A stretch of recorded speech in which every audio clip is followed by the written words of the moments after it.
Blog Talk Radio.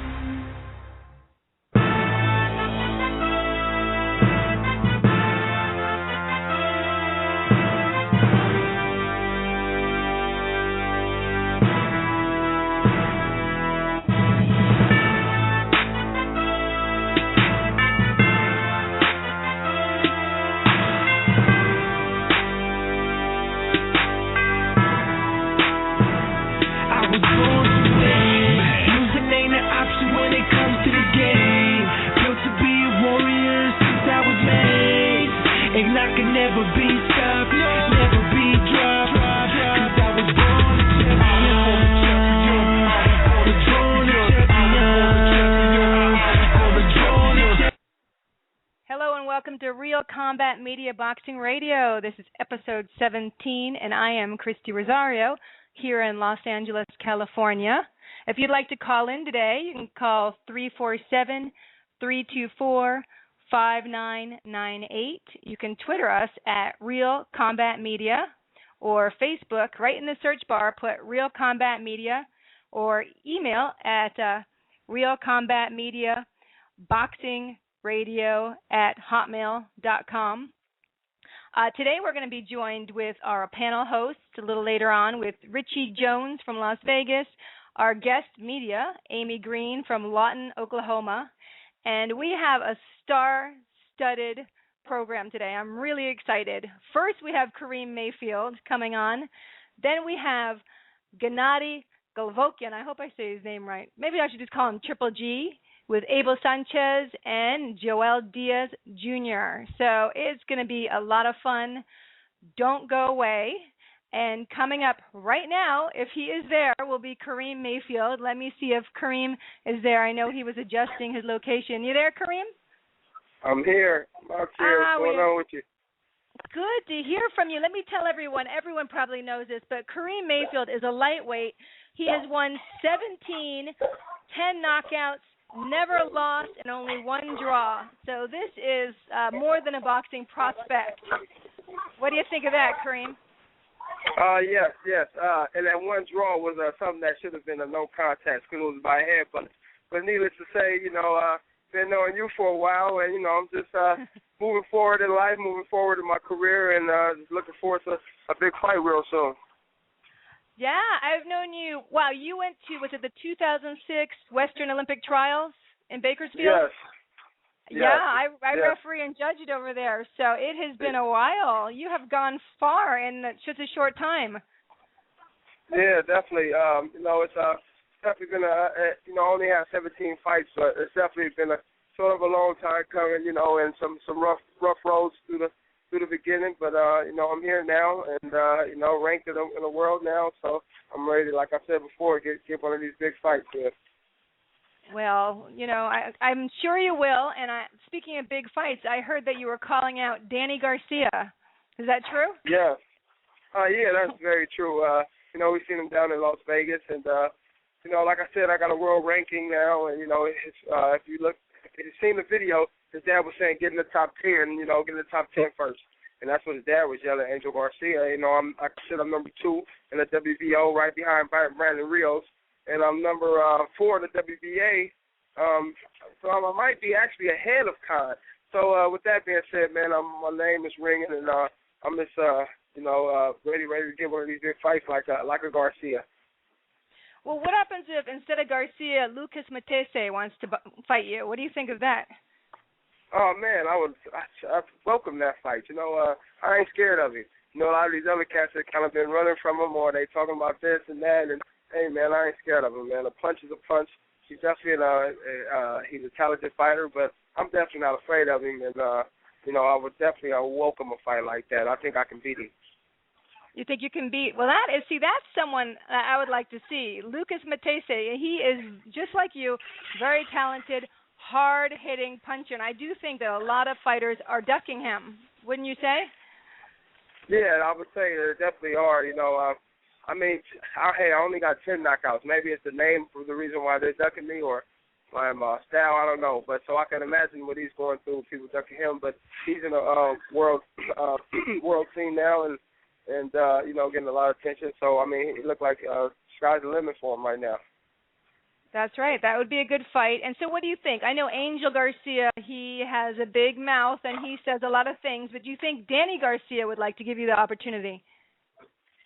Well, I mean, as a fighter, I wouldn't say that nobody's just necessarily scared like that, because you got to be, a real man to even get in the ring in front of, thousands of people. And with that being said, I could see him as being another warrior wanting to take that fight. But I mean, hey, I sparred him before, man, so he know what it is. He know how my style is. He know how hard I can hit it. How unavailable I was when I needed to be. So you two sparred. How long ago was that? That was back in 2011. He was getting ready to fight Morales, and I was getting prepared for the first Morales fight. Anyhow, it was weird because I was wondering, like, my style was nothing like Morales. Like, why are they calling me in the camp? And I was told that Al Heyman, I guess they like just to get top competition sparring, so they brought me in. I'm assuming probably to be a punching bag, but of course that didn't happen. Of course that didn't happen. Hopefully they don't want punching bags. So what was the feedback that you got from the Garcia camp? Beg your pardon? What kind of feedback did Danny, Angel, any of the guys at the camp for Garcia? Well, I went in there with just the last 2 weeks that he was finishing up. It's right around the time that they're peaking. So they brought me in at a weird time. Normally you want to bring guys in around the same time you start camp just because you don't want to get your guy peaking.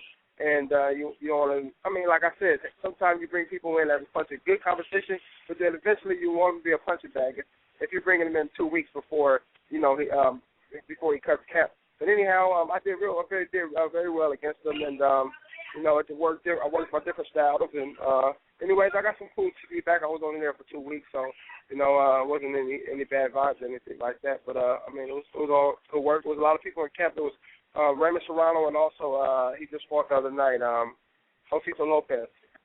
Oh, okay, yeah. So there was a lot of good fighters. Well, you look like you always walk around in shape, so I don't think that would have been a problem 2 weeks before, was it? No, actually, no. But when you go from not fighting from like 8 to 9 months, it's hard to try to maintain a peak level position or whatever. So that being said, I definitely stay in training, maintaining shape. But as I was saying, he was in a world class championship fight shape, and that's two different shapes. But with that being said, I was able to hold my own and do what I needed to do. That makes a lot of sense. And, and I've also read that you've had been a sparring partner for Pacquiao, for Margarito, who's the other one? Was it Sergio Mora? Is that correct? Yeah, Sergio Mora. I just left camp from Foley with Foley Mazzanelli. I was just helping him get ready for Broner. How was that? So who's going to win? I see it being definitely a good fight. I see it being a tough fight for Mazzanelli. I think that Mazzanelli would, he's going to expose Broner to the fact of he'll be easier to hit. But honestly, I see probably Broner coming off with the victory. You see Broner. So was the competition good for you? Sparring with Paulie Malignaggi?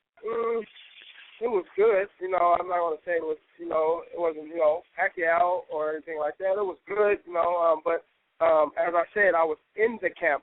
So, the fight hasn't happened, so I'm not going to say too much, but I got sent home early. So, you can make your own speculations from that. But anyhow, so maybe, I got sent home early. Maybe you were just a little too good for them, Karim. What do you think? Were you too good for what they wanted? Honestly, I do feel so for sure. I do feel like I said. If you interview me after the fight, then I'll speak on it a little bit more. But with that being said, it's a lot of money invested in things going on, so I'm not going to talk too much about anything. Well, speaking of money, I sure hope Paulie Malignaggi gave you some good money since he's making good money right now over there as a commentator. Yeah, they looked out for me. They definitely looked out for me. Worked out. Things worked out, and I was only down there for a couple of weeks, so I got what I needed to get out of it. And just anytime you get world class sparring, and of course if you're not getting your head beat in, it's always good work. So getting paid to get some good work in was definitely an opportunity I had to take up. Definitely. And do we have any fights coming up that you know of at the moment? Yeah, we actually shoot for around late August. No particular venues that I'm just hearing it's going to be televised, maybe a Telemundo or something like that. I just signed with Top Rank like 2 weeks ago, and they're talking. So anyhow, they're talking August, and so I'm gonna try to do one of those dates. They was asking, they was asking for it. They like, we want to give you a tune-up first, and I'm like, my idea was that I don't need a tune-up. I've been fighting. My whole career's been built on me fighting, resting 8-9 months, and then coming and fighting a big fight. So with that being said, I don't feel I need a tune-up. Not to mention that I'm in the gym with Virgil Hunter and getting world-class sparring with, the likes of Amir Khan, Andre Berto, Demetrius Andrade, Angulo. So I'm sparring these top guys, and like I said, those are tune-ups every time I get in there. I have to work with them top guys. So you get the best of the best training right there, and congratulations on signing with Top Rank. That's excellent. Oh, appreciate it. Appreciate it. Yeah, we signed thank you. We signed a 3-year deal, so we're looking for definitely to hear my name and make it in the household names very soon. Definitely. And you spar with Alfredo Angulo? I have. He actually for my last fight, he gave me some work because we knew we were fighting Mauricio Herrera, and he was a pressure fighter, and so we put Angulo in there, even though he's a 154 fighter and I'm a 140. But I mean, hey, that's right. When you're elite, you can hold your own. Yeah, Angulo strikes me as a very big, solid 154 too. And did you see his fight? I did see his fight. I was very disappointed about the outcome, but yeah. Ruslan de Lara. That was quite a fight, though. I hand it to both of them. I have to say, I don't ever think that Angulo would quit, and I'll say that again and again. How many Mexican fighters do you ever know that are going to quit, Karim? Come on now. Yeah, really, not many at all. I can't, yeah.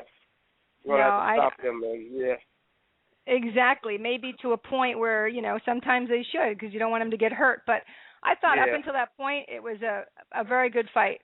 For me, it was very close. Fight. And it started getting more exciting, more and more exciting.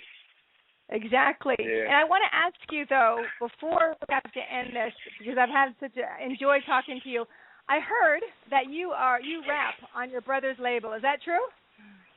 I do. I haven't actually done anything in a bit, but I've done some raps, and I put a few things together. I got actually a couple of songs that I put together in my downtime. As like I said before, I have a long span of taking off from like 7 to 8 months, so I have to keep creative and keep my mind active. So to answer the question, yes. That is very, very cool. Do you want to maybe rap us a little something? I'd love to hear it. How you want to put me on the spot? I know the connection's a little creaky, but I would love to hear your voice. Come on. Okay, let's see. I haven't came up with anything in a long time. I got a throwback one for you. Here we go. Okay. I'm a knockout king. Other dudes, they get knocked out rings. They scared when they hear that ding, ding, ding. They heart racing because they heard my name before, the real McCoy. They play chicken but not like Roy. I guess they heard that my hits, they drop like bombs. My heart and skills for my moms and my brother LeBron. I'm Kareem hard hitter while the rest of them soft. My head's is dogs with no name, so I can't call them off. I'm bobbing and weaving. Other dudes slobbing and bleeding. Won't give it a chance for the refs to be robbing and cheating. I said I'm wrong like 3 divisions. I don't win by decision, I win by collision. My hands ready to get loose like thugs in prison. When I step in the ring, ain't no this isn't mean mugs. But when the bell rings, it's this isn't mean slugs. If I was compared to an animal, it'd be a pit bull red nose. You can't ring with white, you leave it with red clothes. Froze. Just a little something.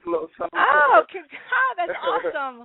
I love it. So now when you actually, get it on the label, I can say that I heard it here first? Well, you know what? Actually, this is a throwback one, so, I promise next time I come back here, I'm going to have something hot for you, in particular just for you, on everything. Watch. I love it. So that means you're going to come back on here and talk about who you're fighting, and you're going to sing. I love it, Kareem, and I want you to sing for me. You can call me anytime. Oh, I would love it. Thank you so much, and I wish you good luck. You're always a wonderful and awesome guy, and I always appreciate talking to you. Thanks for having me. Appreciate you. Thank you, Kareem. Take care. Have a good day. Bye-bye. Thank you. Bye. Well, everyone stay tuned. Even though we're having Karim, he's left the interview, but that was really cool. I loved listening to him rap. And you know what? Rap isn't my favorite music, but if Karim is singing it, I think it sounds great. Coming up, we're going to have Richie Jones and Amy Green join us.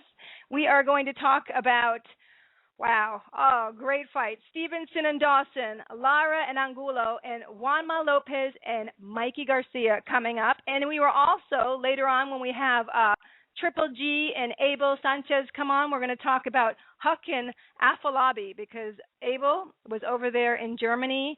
Ola Afolabi actually works in Big Bear and trains with Abel. So Abel was there. He can tell us if this decision was accurate or if it was one-sided.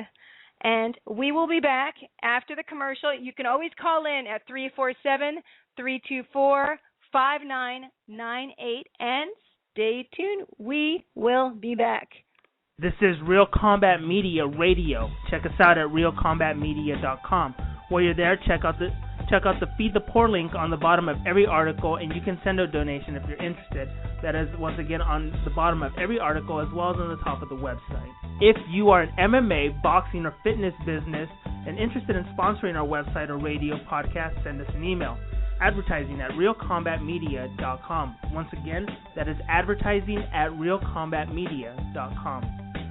Make sure to check out the Real Combat Media MMA and boxing store at the top of the menu at realcombatmedia.com. We carry a collection of products. We have the Cardio Mask, which is excellent for all fighters, endurance athletes, and serious fitness enthusiasts.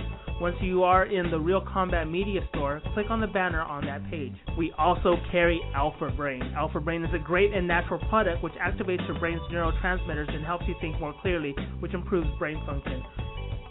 You can also purchase the world's healthiest plant protein, which comes from hemp. There are many other products online on the online store, and click on the On It banner at the Real Combat Media store, and you can purchase Alpha Brain and other health products. Use the discount code Real Combat Media, and you will receive 10% off at the checkout store on the On It. That is ONNIT on the banner at Real Combat Media store. Buckle up. Here we go. Let's get this show started.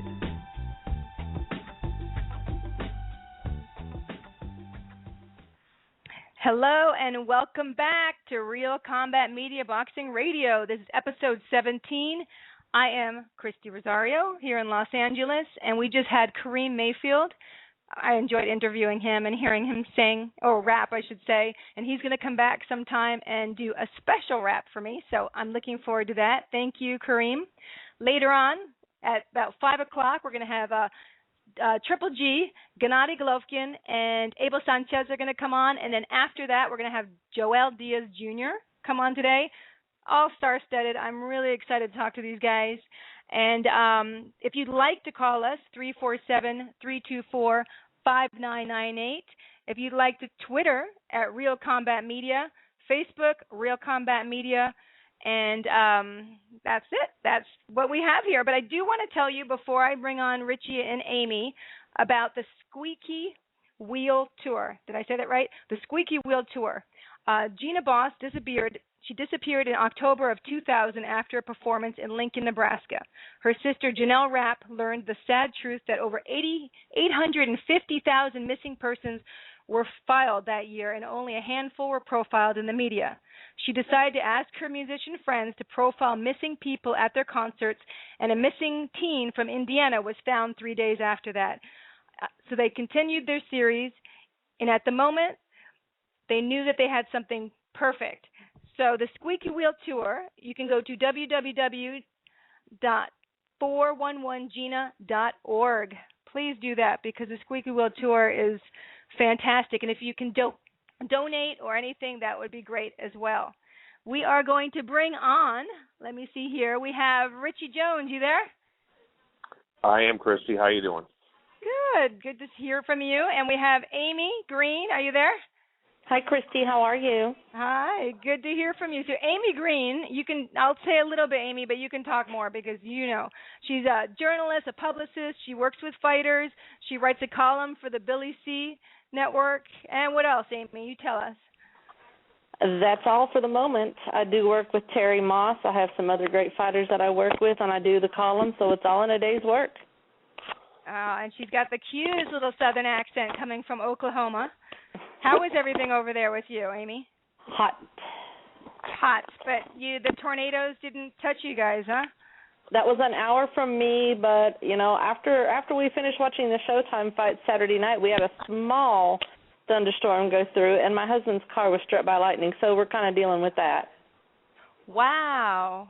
My gosh. Well, thank goodness you guys were not in the car. No. Thank goodness. Oh, my gosh. All right, well, thank you and Richie for coming back on the show, Richie and Amy. Haven't had Amy before, but I'm sure we'll have her again unless she totally embarrasses me. No, that's okay. I've known Amy for many years. Right, Amy? Right. Many years, and she's great, so I think it's going to be awesome. Let's start with, what do you guys think? Stevenson and Dawson. Oh, my God. When I watched that, I had to keep rewinding and rewinding and rewinding. What'd you think, Richie? I think that Andre Ward ruined Chad Dawson. I just think he stripped him of all his confidence. He got up from the shot. He didn't see it, but you could see that he didn't want to continue. I mean, his legs weren't there anyway. I think he's done. I think that I don't want to take anything away from Stevenson. I think he's got a couple good fights ahead of him, but he's got to pick the right opponents, and I think he should really try to stay with some of his Canadian brethren, so to speak. The wrong opponent, obviously, yeah, sure, Chad Dawson beat Bernard Hopkins, but styles make fights. I don't think that Stevenson will be very competitive against Bernard unless, as we say every day, unless Bernard gets old overnight. And I don't think he would stand much of a chance other than a puncher's chance against Andre Ward. Wow. Okay, let's maybe people who did not see the fight, let's just remind everyone that Adonis Stevenson, his record is 21 wins, 18 knockouts, and he's lost only once. And he certainly knocked out Chad Dawson in the first round. Chad Dawson has won 31 with 17 KOs, and he's lost 3 and he's been knocked out 2 times. Wow. So, oh my gosh. I felt bad, though, I have to admit, just seeing that punch and how his feet literally flew off the floor, Dawson, as he flew back. I mean, that was crazy. And they were going for the WBC light heavyweight title, so now Stevenson has that title. Amy, what did you think? I was focusing on the Showtime fights, and I switched over and saw the replays of it, and I was shocked. I'm still kind of surprised, but, Stevenson's a hellacious puncher, and Dawson has power, and he's got technical smarts and everything, but it was a surprising knockout. I mean, I thought it would be way more competitive than that. I didn't see him getting knocked out, but I certainly did see it in the end. But I'm agreeing with Richie. I don't think Adonis is going to be much for the likes of Bernard or Andre Ward, because it's not there for him, whether it's style-wise or what. Yeah, he's a bruiser and he's a hard puncher and everything, but I don't think he has the ring intellect that the other two do. And I don't see Bernard Hopkins getting older anytime soon. And I think that if he takes on Jean Pascal, Lucien Boutte, there's a lot of money to be made for him. I think a fight against Boutte is very winnable for Stevenson, because I think that Boutte was exposed a little bit against Brock. We all know he had been knocked out in the amateurs. And there's a lot of money for him to be made if he picks the right opponent and he can stay successful. We all know that Jean Pascal, he fades late. Yeah, he comes out early. The first fight against Bernard Hopkins, he had him down a couple times, but he fades late. And I think that's a very winnable fight for Stevenson. So you're saying just stay where you are, fight those boys, and we'll tend to everything else over here, right, Richie? That's what I would say, because that is where the money is. There's no reason to take a risk against anyone south of the border as far as Canada goes. No. Because Butte is a huge draw. I mean, he packs them in like Oscar de la Hoya back in the day up there. He packs them in. Jean Pascal is very popular. His 2 fights against Bernard Hopkins were huge successes. His fight against Chad Dawson, I think that Stevenson would be crazy to overlook those 2 before going on to his first fight. I know that Bellows is mandatory, but I think that he should just say, hey, I am the linear world light heavyweight champion. I don't need this WBC strap. I'm going to go for the money now. He needs to while he can, because the money's not going to be there forever. So you don't think Stevenson should maybe go down a little bit in weight and fight Andre Ward then, huh, Richie? I think that would be a huge mistake. I understand that's a brave, bold move, and history would look great on him, especially if he won or if he was competitive. But I don't see it. I think that Andre Ward would just pick him apart, and I think he would either stop him late or just cruise to an easy decision. Well, Real Combat Media interviewed Iceman Scully, and he was Chad's former trainer. And so he thinks that Dawson is done, and he also said that he thinks that the Ward fight just ruined Dawson from the weight cut. What do you guys think of that? What do you think, Amy? I think Scully's an expert, and he's someone that I like to talk to, because if I need an expert on speed dial, he's always there. You know, he's knowledgeable and he's smart, and he knows Chad Dawson, and he knows him for a long time. I agree with him. I think the Ward fight was a little bit of a beating on all levels, and then to come back, against monster puncher Adonis, that's. I'm going to say he's just short of done. I'm going to have to agree with Scully. You, Richie, are you agreeing with Scully, or you think that he maybe has a few more fights in him? Dawson, Chad Dawson. It's possible, but again, he changes trainers the way we change our sock. Amen. Again, Andre Ward, I don't know if I think the weight loss had something to do against Chad losing so badly against Andre Ward, but I don't think it had anything to do with this loss. I think just the beating against Andre Ward, I think it just really sapped him of his confidence, and I just didn't see it in him when he got up. Yeah, his legs looked a little shaky, but he didn't look like he wanted to continue. Oh, if I was hit like that, I wouldn't have wanted to continue. I mean, you can't fault him for that. But what do you guys think about, Emanuel Stewart? I felt like, gosh, it's too bad he wasn't here to see this, how proud he would have been for Stevenson. Well, he did see it, trust me. Yes. Okay, he did see it. But, too bad he couldn't have physically been here to see it. That would have been special. I know Stevenson talks about him a lot. He's being missed on all levels, and I'm going to be curious to see, and this is skipping ahead some, I'm going to be curious to see what goes on with Jonathan Banks and Seth Mitchell, speaking of Emanuel Stewart. Yeah, that'll be a good one too. Richie? I think that I think that Jonathan Banks gets him again. I just think that Mitchell, like a lot of these guys that come from other sports too late, I just don't see him beating. Jonathan Banks is just technically too good for him. He's not a big heavyweight, and because he trains Vladimir, I don't see him ever challenging for that title because there's a lot of closeness there.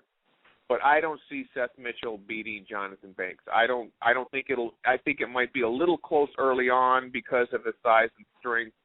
But I think the technical skills of Jonathan Banks will win the day, and I think he'll stop him again. And I think that will be probably the last we'll see or hear from Seth Mitchell. I don't think, I think Seth Mitchell's a gifted athlete, but like you said, he's too late to the sport. And there's, he can learn everything. He can learn footwork, he can be conditioned, but you can't learn Chin 101. And that's to our great dismay. We were hoping, my husband and I were hoping to see a fine new American heavyweight emerge, but like you said, I think the Chin is a little suspect, and he doesn't have, Banks is a technician. He's a chronic technician, and this may, like, I agree with you. It may be his undoing. All right. Right. Well, Banks this is our his whole life. This is our next week's topic, guys. So let's go back to Stevenson and Dawson. Okay. So I'm going to go back to them. All right. Well, I just want to talk a little bit more about Iceman Scully. He also said that he was concerned with his weight cut and was thinking about canceling the Ward fight. But Chad's conditioning coach told him to mind his own business. Now, that is sad. That is sad when you get the recommendation like that. And then a conditioning coach of all people. They should know better. But after Chad beat Bernard Hopkins, he was the one that said, I would go down to 168 to fight Ward. He was the one that wanted this. I mean, we all heard this from his own mouth. Right. Well, it wasn't like HBO pushed him to do it. Well, you have to listen to your trainer. Hopefully your trainer can be there to give you the wise decisions, if they know you best, hopefully. Well, you'd think a conditioning coach would know you as well, so. You would think they would work in concert with each other, the trainer and the strength and conditioning coach, because all supposed to be in the same goal to get your fighter a win. Exactly. That is your team right there. That's your camp. Very true, Amy. Very true. Anything else about Dawson and Stevenson that you both would like to touch on? Scully's just right. That as long as Stevenson picks the right opponents, I think he's got a few good fights ahead of him. I think so, too. I mean, it was quite, despite the fact that, when I watched Dawson, I felt horrible for him, but it was nice to see someone that was pretty much the underdog come out of it, and it was so emotional. I mean, I thought that was pretty cool to watch. You don't see that every day. So, if we're he's a good guy. Yes. Well, I think I'm sure they're both probably good guys, but like Richie said, styles make fights, different days make fights, and that was definitely Adonis Stevenson's day. Should we move on to Erislandy Lara and Alfredo Angulo? That was another good fight. I don't think you can say anything bad about that fight, and I know people are. People are saying that Angulo quit. No. Like I said before, exactly. Totally disagree. Did you see his eye? Did you see his swelling? And I think the only way he would ever stop is if maybe he was having his eyes, maybe he was having blockage. I don't know what happened. But you do not see someone like Alfredo Angulo stop a fight because, just because. He must have been in so much more pain that if I was in that kind of pain, I'd probably be in the stretcher. What did you guys think of the fight? What did you think, Richie? The way he turned his back in the 10th round, I think he just did it without even thinking. The way he turned, it wasn't a quote unquote no mas type of surrender. I think after that last shot that Lara hit him with, he needed out. I mean, my God, a broken orbital bone. I don't think that anyone should really shame him for this. I wish that Virgil Hunter would not have gone on and saying that, it was a thumb. These were thumbless gloves. The thumbs are attached to the glove. There's no way that could have happened. We all saw the replay over and over again. It was a clean shot. I think that Virgil Hunter should feel pretty proud because I have never seen Alfredo Angulo look this good. I did not think that he would even be competitive against Lara. It was a very close fight. Twice he had Lara out on his feet. Lara showed a championship heart and chin as well from getting up from those monster left hooks. Yeah, monster left hooks. I mean, Angulo goes forward constantly. He is constantly the aggressor. Constantly. Lara is, countering, and both are just spectacular to watch. I just want to say that Alfredo Angulo, who's known as Perro, has won 22, has 18 knockouts. He lost 3, and he has gotten KO'd twice. Back to Erislan de Lara from Cuba. He has won 18, knocked out 12, lost once, and I believe he had a very good amateur career as well. You know how they do in Cuba. Well, I disagree. He was robbed once. That loss was not a loss. He absolutely Paul Williams? Dominated Paul Williams, yes. It was a majority decision in the 12th round. Okay, well, I'm just reading. I'm reading from BoxRec. Right. I wasn't giving my opinion.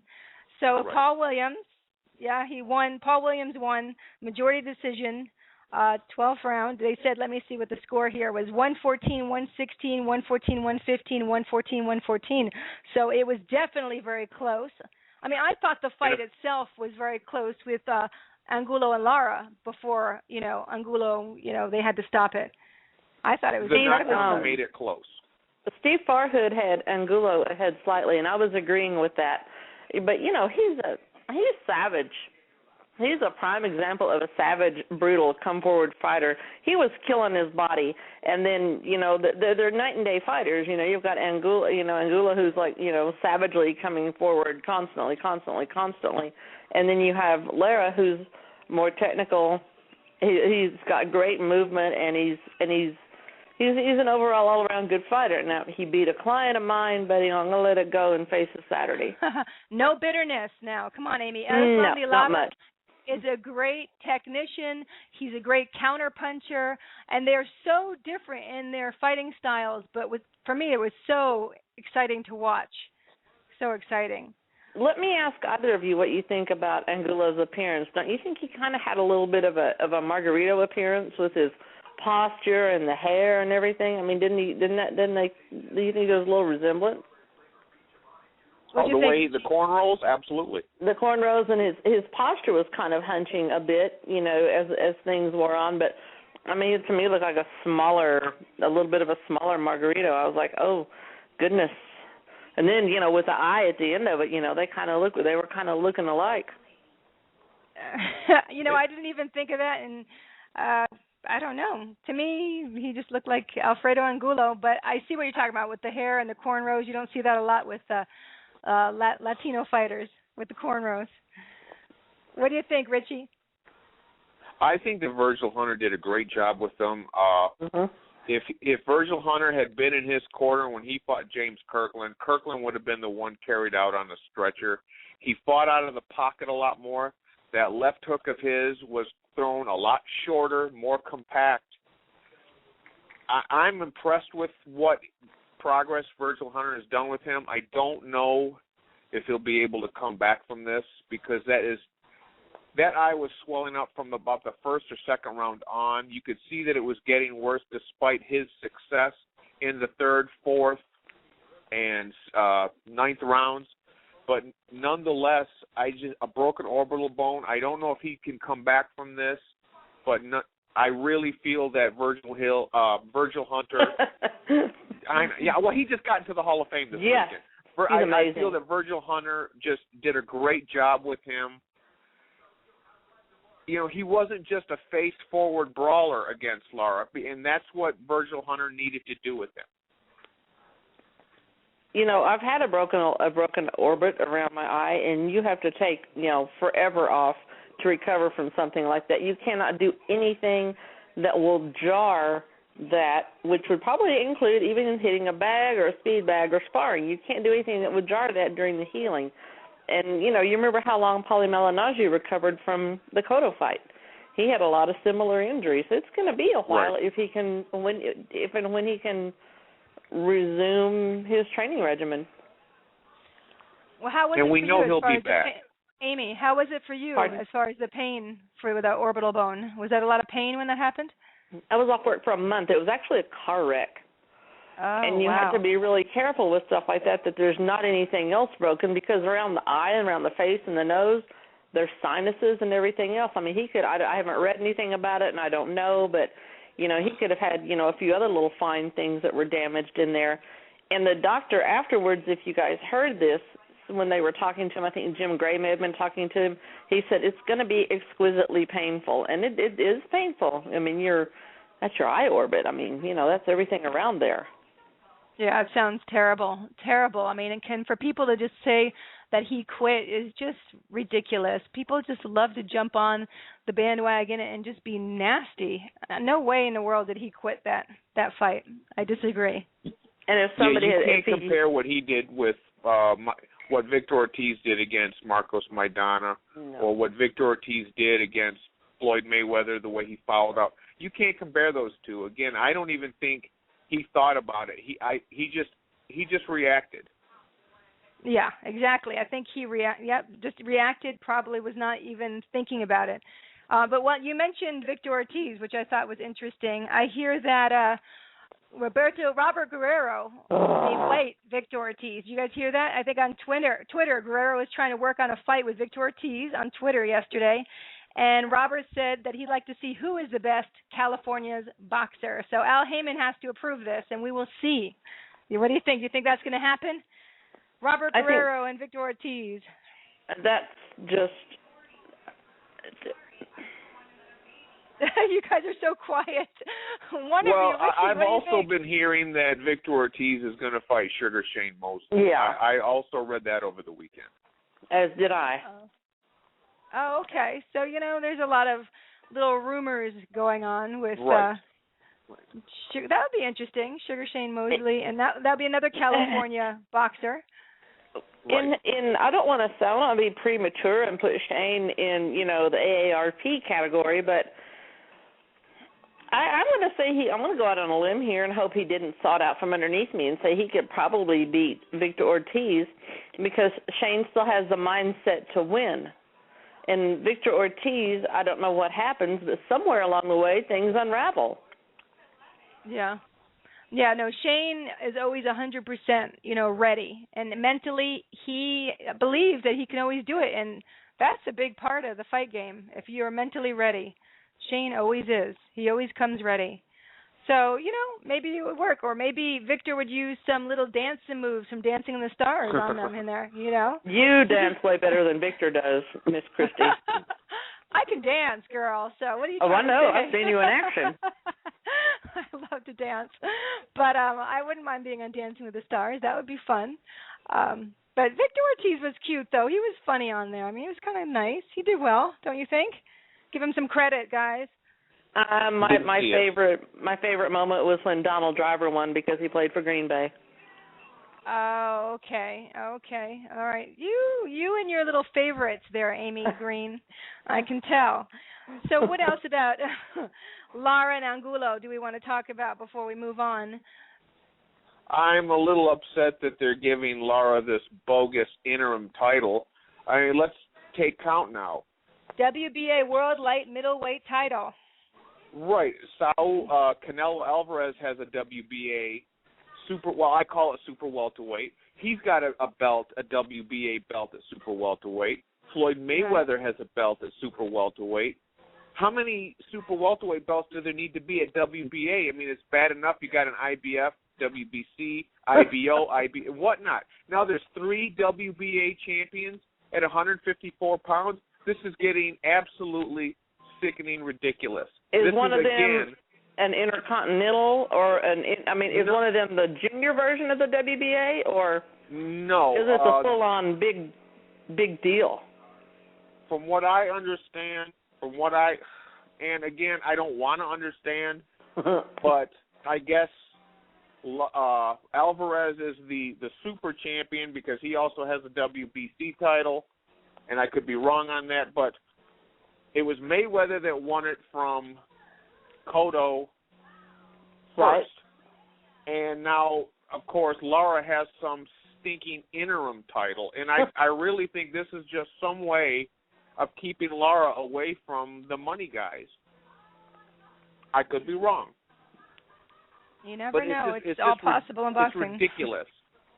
And I don't always agree with Ring Magazine, but that is why I recognize their champions and their top contenders, and I just try to not even think about the alphabet trinket. the belts are nice, but they're it's getting ridiculous because, like you said, how many of each can they have? Right. How many? I mean, if you have a sanctioning body, however many there are, whether they're 97, I mean, I don't know. If you should have your major weight classes. I mean, you should have your sanctioning body. They all got so many weight classes. I don't think you need to subdivide it. I mean, this makes the NCAA bracket look like easy. It looks like, it's starting to look like something Dr. Stephen Hawking's going to have to be involved in. Yeah. All right. So we, as we say, there's tons of different belts. But what I'm curious about is who is Ruslan de Lara going to fight next? Is there any chance of, I guess Canelo and Floyd are already set up together. I was going to say maybe they would want to fight him, or maybe they wouldn't want to fight him. What do you think? Who's next? He could go with Vanes Martirosyan, who he had a draw with before because there was a cut. Yeah, but Vanes already, they were supposed to fight again because it ended in a technical draw. I didn't agree with that. But Martirosyan ducked out of that. That is why Lara fought Angulo instead. I would like to see Lara take on the winner of Ishe Smith and Carlos Molina. That would be interesting. Absolutely would. Lara and Molina fought a very controversial draw a few years ago. A lot of people I know thought Molina got robbed. I thought I had it a draw, but I would love to see that again. Well, that would be a good fight. Yeah, I'd like to see that too. That would be a good fight. But I'm just thinking about, I don't know why, if you really think Martirosyan would duck him. That doesn't make sense because Vanes had a cut. They did a technical draw. I think I'd like to see that again too. I mean, I like Vanes. I know him from the amateurs. He's fighting next weekend. Carlos Molina, Vanes Martirosyan. I think those would be good matches. How about Ishe and Arislanda? I don't know. Ishe, I don't think Ishe's going to beat Carlos Molina in July. I don't think Molina is going to step up because he got robbed against Kirkland. After he beat Kermit Cintron, all of a sudden, magically, Kermit Cintron gets the title shot against Canelo Alvarez. I think he knows he has to make a move, and he has got to go out there and make a statement. It's going to have to be Ishe fighting with a lot more killer instinct than he did against K9. That was to me a narrow win, but it was also a pretty ugly fight. Right. Absolutely unentertaining. You guys are funny. You guys are I like so that. brutal. Absolutely unentertaining. Well, yes. It's combat sports media. It's not. It is. junior service league. Yes, thank you. It certainly is. Well, before we have to go on to my next interviews, I'd love to talk about Juanma Lopez and Mikey Garcia coming up this weekend. I think that's going to be a great fight. I know Richie has his opinions. What do you think, Richie? Well, again, I know we've talked about this before. I think Juanma is only getting this title shot because they're both top-ranked fighters. He's had only one win since those devastating knockout losses to Salido. I think Mikey Garcia, he may have to do some adjusting early on, but I think Mikey Garcia wins this going away. Well, what will Juanma have to do to beat Mikey Garcia then? Well, first of all, he has to have his head on straight because after that loss to the second one to Salido, he took some solid shots that whole fight. In my opinion, the fight should have been stopped sooner. He really has to he has to come in here with a winning attitude. He has to go in there and try to push Mikey Garcia back and not just take shots and just hope that Mikey Garcia tires out or peters out or gets frustrated. He's got to go in there and he basically, I would say he has to take Garcia's heart, and I don't see that happening. And I think Salido ruined Juanma. You think he ruined him? You really think he's ruined? You don't? I don't know. I mean, don't get me wrong. I think Mikey Garcia is great. Knowing him from the amateurs, he's a great guy. But I don't know. I think it should be good. I mean, you have the Mexico versus Puerto Rico. That should be exciting. Yes.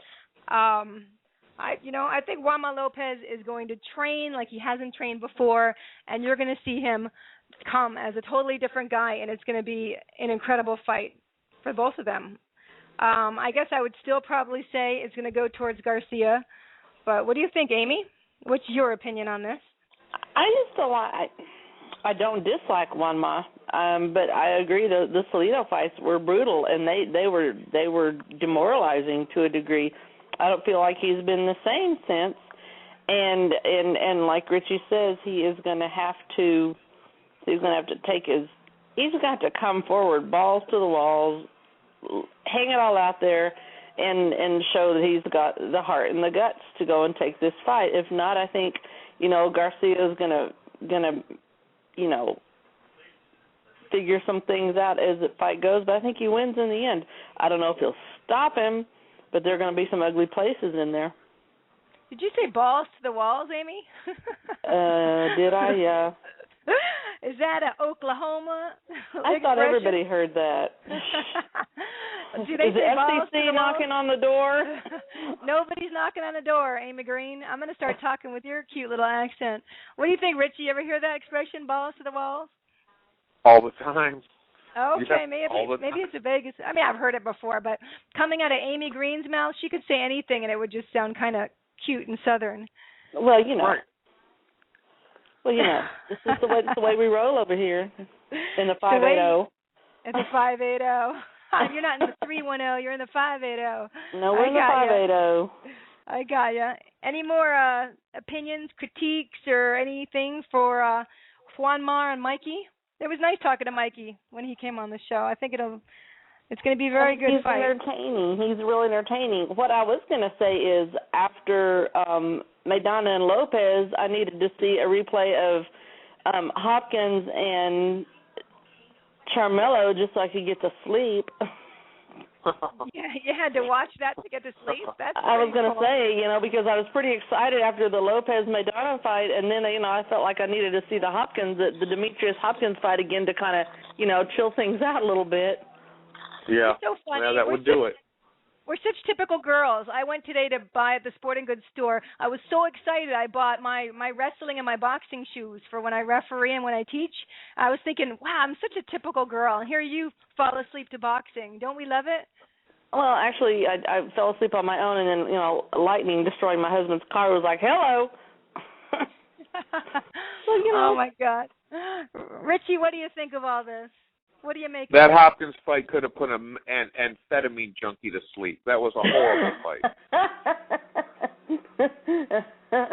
And you know what? They're both. I'm going to say the Hopkins is the better fighter than the twin. But it was just a wretched fight. Yeah, it was. The only losers was the fans. Those of us that sat through it to get to the Lara Angulo and the Maidana Lopez fight.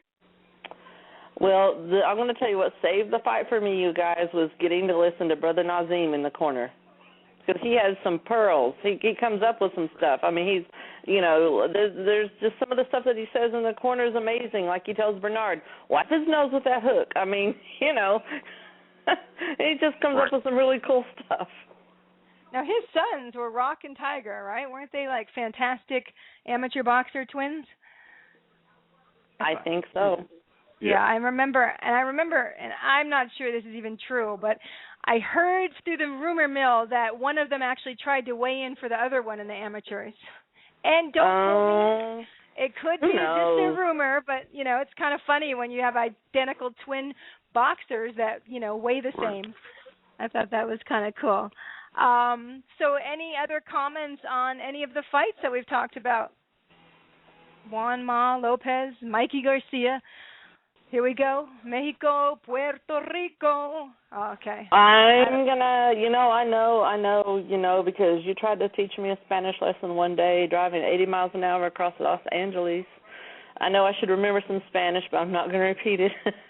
I'm going to go with Mikey Garcia. Yeah, I'm going with Mexico in this one. Mexico. I'm afraid if Amy starts speaking Spanish, what it's going to say for all our Spanish-speaking listeners. That would be kind of scary. I know hello. I know hello. Hello. Okay, hola. Well, if anyone wants to call in and talk to anybody, it's 347-324-5998. In just a moment, we are going to have Gennady Golovkin. God, his poor name. It's not Latin, so I trip over it all the time. Triple G. We're going to have Abel Sanchez and Joel Diaz Jr. But we have a few more minutes, so I'd love to keep talking to you guys. If you have anything else about the fights that are coming up that we've seen, that you have any more tidbits you want to talk about. Richie Rich from Las Vegas. Well, I think that in 2 weeks, or less than 2 weeks, I guess that is, I think that Adrian Broner is I think he's gonna punish Paulie Malignaggi.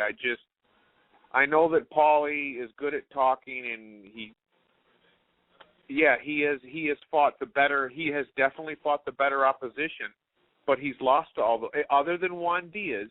He's lost to all of them. When you look at Paulie's record, the guys that he's beaten, they're no better than the guys that Adrian Broner's beaten.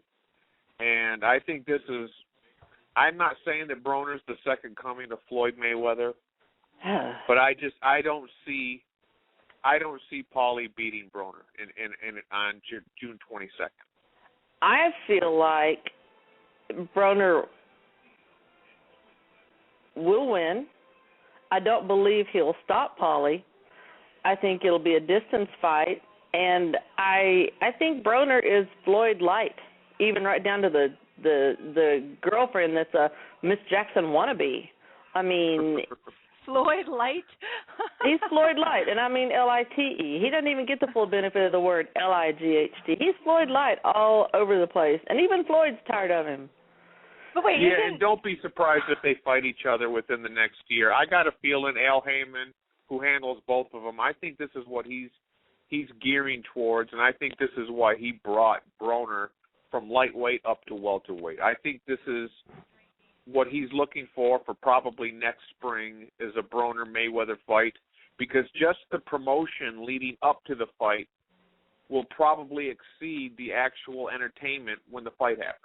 Yeah, that there's no doubt about that. I wanted to try and like Broner for a minute, but then it's just become impossible. He's got some skill. He's speedy. He's strong. I don't know anything about his conditioning because nothing's ever lasted that long.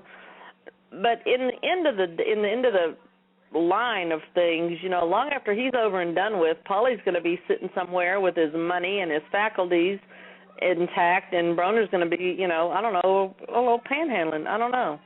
He just doesn't have it to keep it all together. Well, plus, Paulie is a very good boxing commentator. He has found a great niche. Absolutely. He's entertaining.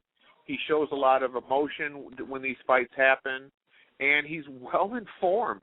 I think when he retires from boxing, we will be entertained by him on Showtime for years to come. I'm hoping so, because like I said, he's thinking. And, I don't know, Broner's definitely, how old is he? Do you guys know? He's 22, 23 tops. Seriously? He's just a young pup. He's such a baby. I mean, I've got... I could be his grandmother, but he's not even thinking about the future, and he's living in the moment. And Paulie's had the moment, still is in it, but he's got an eye towards, for the future. And, like I said, when he's, Broner's panhandling and his rings on Pawn Stars, Paulie's going to be still commentating and wearing fancy suits and squiring, young little girls around.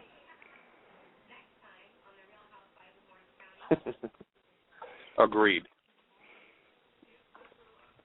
It's just, I just wish that, I wish there'd be I don't even wish for a Pacquiao-Floyd challenge. I just wish for something kind of cool and exciting after Floyd and Canelo, but I really don't know what that would be. I think it's going to be probably the winner between Danny Sanchez and Lucas Matisse. That's what I think Floyd will go for next spring if it's not if he and Adrian Broner don't have a falling out in a public little cat fight. Well, you know what? I don't want to cut you guys off, but I have to because you know what? I have Triple G waiting to talk to me, and you guys have been fantastic. Amy Green, you got to come back again, okay? Sure enough. Don't forget, I want to have that little Oklahoma twang girl come back. Yeah, all right? We'll do that before we go hang in Vegas on September 14th, right? Okay, thank you so much, Amy. Thank Richie, you. Richie, as always, you've been great. If you want to hang on, Richie, you can hang on. We may be able to get back to you a little later. It's up to you.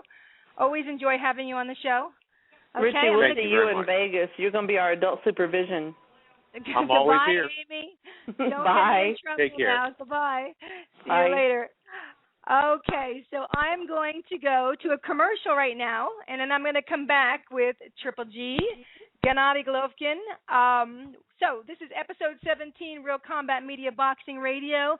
I'll be right back. This is Real Combat Media Radio. Check us out at realcombatmedia.com.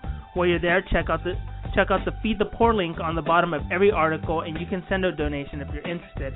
That is, once again, on the bottom of every article as well as on the top of the website. If you are an MMA, boxing, or fitness business and interested in sponsoring our website or radio podcast, send us an email.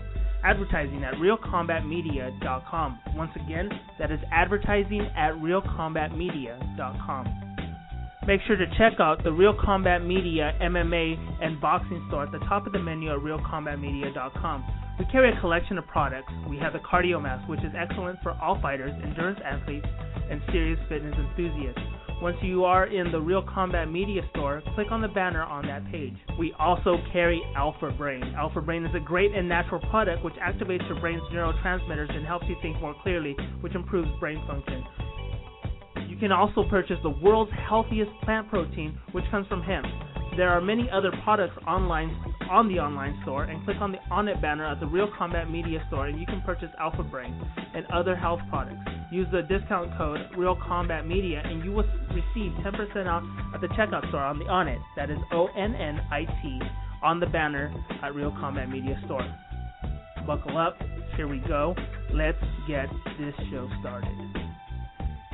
Welcome back to Real Combat Media Boxing Radio. This is episode 17. I'm Christy Rosario here in Los Angeles, California. And we are going to be joined in just a second with Triple G. I just want to tell you that if you want to call in, call at 347-324-5998. Or you can Twitter at Real Combat Media, Facebook, Real Combat Media. And again, thank you to Amy and Richie. They were fantastic. And I want to say hello to Gennady. Hello, Gennady. Hello. How are Hello, you I'm today? here. I know. Thank you very much. I know you're a busy guy. You're welcome. Appreciate it.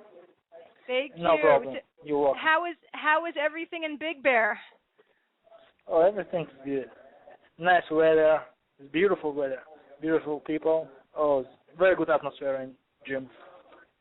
How's the training going? Every time hard training.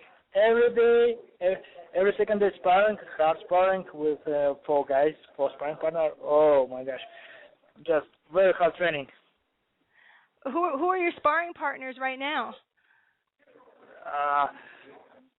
Who are you 3 sparring light with? heavyweight. Yeah, 2 light heavyweight. This Russian guy, Denis Grachov, and Lemar, and 2 new guys. Just I know name. I don't know last name. Just Peter okay. and Lemar. Yeah, it's good. Very good quality. Oh, for me. Very good quality. Yes, very good quality. So all big guys for you, huh? Exactly. Big guy for me. Just. Is it because they can't put somebody with your weight because you keep knocking them out? Oh no, it is very good. Today I'm 165. Before training, wow. I think my weight is very good. I feel it's great. I feel it's perfect for fight. But I want now fight. No. Yeah, when you spar, the guys are a lot heavier than you, aren't they? Big guys when you spar. Yeah. Yes, Yeah? two big guys. Yeah, because right now I feel my power. Just my weight is just 2 rounds, 2 guys, 160 or 168. Just 2 rounds and that's it. And light heavyweight is very good for me because he's stronger. He's heavy. Just very good work. Just 5 rounds, 4 rounds, 7 rounds. Just every guy. It's because you knock everybody out that you can't have guys your weight. You have such Not knockout, just every time it's very good sparring. Very good work, hard work. Well, you have 26 wins with 23 knockouts, Gennady. That's quite a record. People don't want to fight you. They don't want to get hurt. You think maybe they're a little scared sometimes? No, I think this is because this is hard work. Right now, I'm understanding my situation. It's very serious situations. Situation. It's hard work. Before fight, a couple months, 2 and 3 months every day hard work. This is result. You work hard. So, how do you enjoy working with Abel Sanchez? You enjoy his coaching? Yes, absolutely. It's perfect for me. Abel, I understand him. He helped me. He for me like my father, my dad. Like old brother. Just very good atmosphere. Well, you can tell Abel cares a lot about you. When I was watching the HBO special, when you were fighting Rosado, Abel cares a lot about you. When you were sick, he was going to stop that. He wasn't going to have you fight. Yeah, this is true. I am very sick. I remember this fight. Oh my goodness, I am very sick. Just Abel won that fight. Just one. Just last day before fight. I feel much better. No, a little better. I'm telling him, just coach, please, not stop. Just I'm ready. I want to fight. You wanted to fight. You had a dream. Do you think the dream helped you get better when you were dreaming? Exactly. Yeah, my dream. Yeah, last night before fight. Wow, I see my dream. Doctor coming for me. Just hey. What are you doing? Doc, excuse me, I'm sick. He look at me, he tell me, hey, no, you're not sick. You want fight? Yeah, I tell him, yeah, I want fight. Okay, no problem, let's go. You did, you can, let's go. Oh, really? Yes, I'm really right now. I'm wake up after I'm going to my breakfast. I'm tell my coach, Abel, look. I see my dream. A very funny dream. He told me, this is mentality. He told me, Genna, this is mentality. You ready? Yeah, I'm ready. Okay, let's go. So, do you think the dream kind of helped you feel better for the fight? Yeah, I think yes, absolutely. Because this mentality is like the peak, like the sun. It's okay. Yeah, I'm. Coach, please not stop fight. Please not stop fight. I'm going to sleep. I call him. I call my coach. Coach, please not stop fight. Not stop fight. Maybe tomorrow. Every day like that. Maybe tomorrow. Okay. Last day before fight. Okay. I feel much better. Let's go fight. I like that. I like to hear when people have dreams and that they come true. That was quite amazing for you. Quite amazing. So your family is in Germany? Your wife? Yeah. My family right now in Germany. No, my wife in Germany right now. She's studying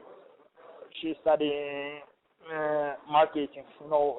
This month she has exam in uni.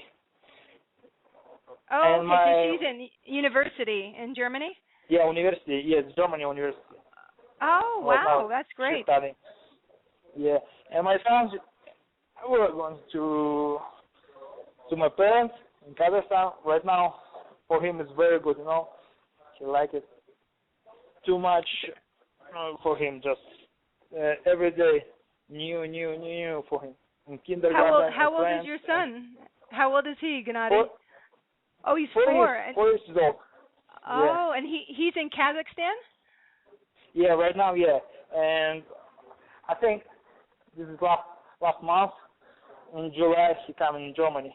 I'm going to Germany, and my son and my wife going to Germany. Okay. So then you'll all be together. That'll be nice, huh? Yes, exactly. Yes, I have big plan for my vacation with my family. Oh, after that's fight. nice. Oh, after your fight. Very good. Yeah. It must be hard to be so far away from your family for so long. Yes, exactly. This is true. Just understand my situation, my political career. She helped me. My wife, she helped me. Just okay. Again, I'm going to university. Just you're going to United States. Just work for 5 years. Just very good atmosphere. She must be a wonderful wife to understand. Wonderful and understanding. Yeah. That's very Thank good. You. So you have a fight coming up with Macklin.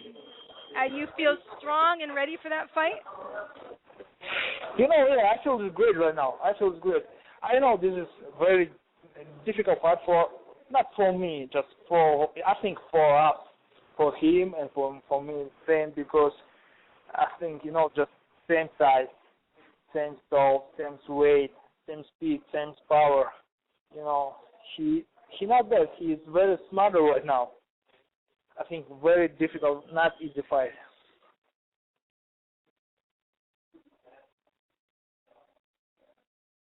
Hi, Gracie.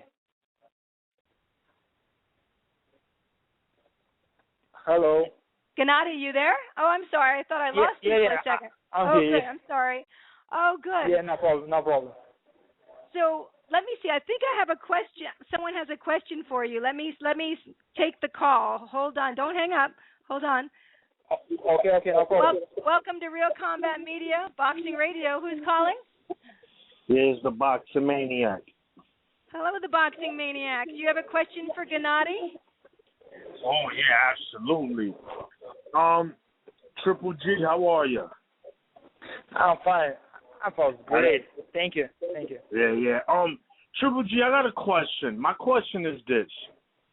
You're being considered the most feared fighter in boxing right now.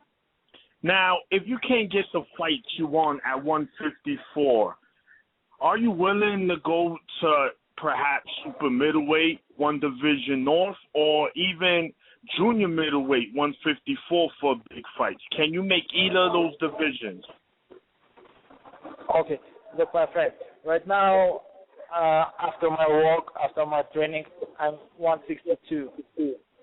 Right now, my focus is middleweight because I won't fight with Sergio Martinez and probably Julio Cesar in middleweight. Okay, it's not fight. Okay, I want this fight. Okay, not fight. I'm going to junior middleweight, 154, because a lot of great names and great fighters, And sure, yes, absolutely. I can in 168. I want this fight with Andrew Ward, the best for me in super middleweight. I think this is a very great fight. I know him. I remember him. We were going to Olympic Games together. Just every time, same steps. Like, okay, baby step, no, same step. Just I want to fight super middleweight too. So what about Gennady, like Kid Chocolate? I know you want Andre Ward and Sergio Martinez.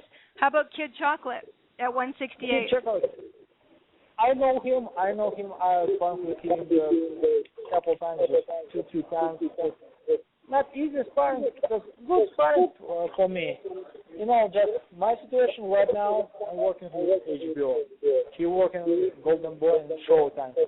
A little bit difficult situation, Of course, I want this fight with Peter Williams, Just right now, difficult situation for us. Okay, Boxing Maniac, you have any more questions? Sure. Yes. Yeah. No problem. My last thing, if I know, I already told you about, you already explained about, junior middleweight or super middleweight. Where do you see yourself maxing out at, Triple G? Do you see yourself as a super middleweight, in the future, and that's the division where you're gonna stay, or you might see yourself as a light heavyweight fighting at 175 towards the end of your career? Maybe my right now my focus is middleweight. Next step, I think 154 junior middleweight. I want in super middleweight too. Just this is business. I understand my situation. I want, for me, it doesn't matter seriously. It doesn't matter with who.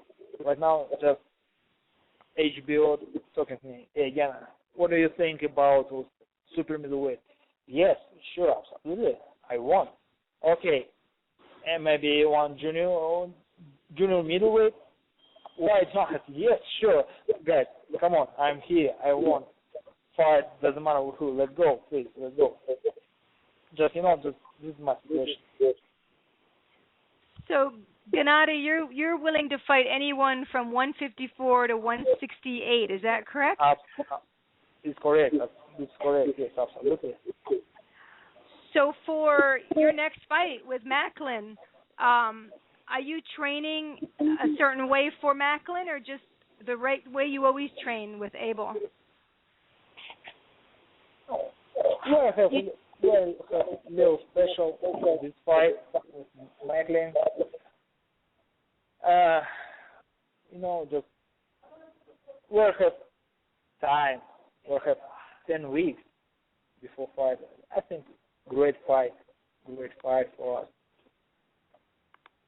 I think it's going to be a great fight. It's definitely not going to be an easy fight. That's for sure.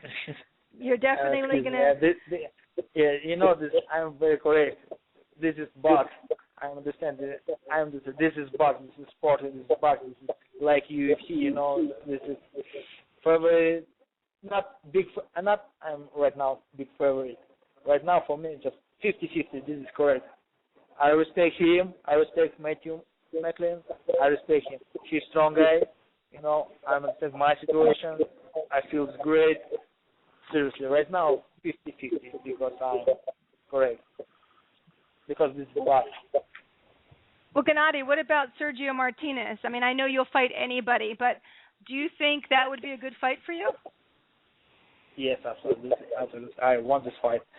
I talking with Mr. DeBella.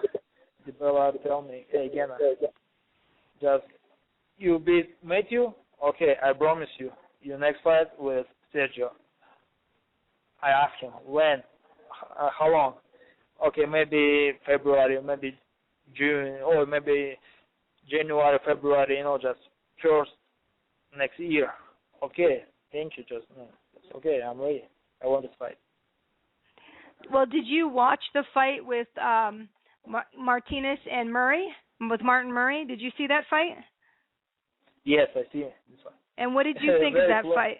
Very close fight. Not ugly fight, just not bad Martinez. Just I think Murray is much better right now. He's strong. He's big guy too. Just it's a good fight. It's a very good fight for everybody. Very good fight for fans, for just not just for sports, for middleweight. Because new name is Murray right now. He's coming. Right. Well, did you see, when you were watching the fight with Martinez and Murray, did you think that it was so close that Murray could have won? Very close. This is draw, because Martinez champ fight in Argentine. Okay, maybe second knockdown not correct. Just for me, it's draw. Draw is correct. So you thought the fight was you thought it was a draw? Yes, for me it is draw. Martinez not win. And did you think that was a real knockdown? Did you think Martin Murray knocked down Sergio Martinez? Yes, absolutely. Second too, because right. Not for Murray. This is for Sergio. He Murray beat him. Martinez he just move hand, and this is for Martinez. It's not for Murray. Well, Gennady, do you think that Sergio will give you this fight, or do you think he's kind of trying to hide from you, as a lot of other good fighters? Yes, I think the best fight in middleweight.